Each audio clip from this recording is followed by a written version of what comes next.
I'm Dana Himmel. My husband actually went to CDS. I have one son that's a senior in high school, and I have a son that just graduated last year that's a freshman in high school. So I'm a parent of 2 alumni.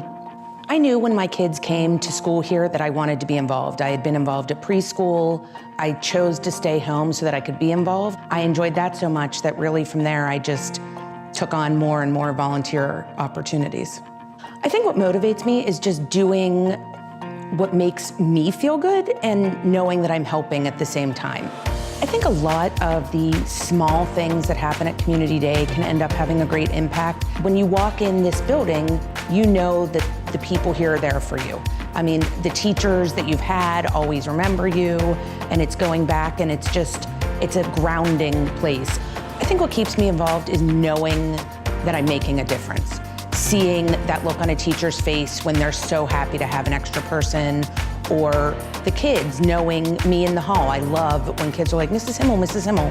It brightens my day knowing that. So I just think that good feeling that I get from volunteering really makes me want to return. I was very proud of my wife. It was her opportunity to be part of the CDS family. The 3 of us had that, and it was her turn. I think she really helpful in sharing about me and Fendi, but she also fought for me when I needed it, and she paved the way for other kids. I think she's really helpful and caring, and she has also devoted a lot of time and effort to CDS, so I think those things combined makes her deserve the award. It's really special to me to be honored by CDS. I was blown away. I was really sad to be leaving CDS with my son graduating last year, and I planned on coming back to volunteer, and then I was asked to be honored, and I would have never expected it. I didn't do it to get the recognition, but it's always nice to get the recognition, and I just want to stay a part of the school because it brought so much to our lives that I can't ever begin to repay it, but I can do my part.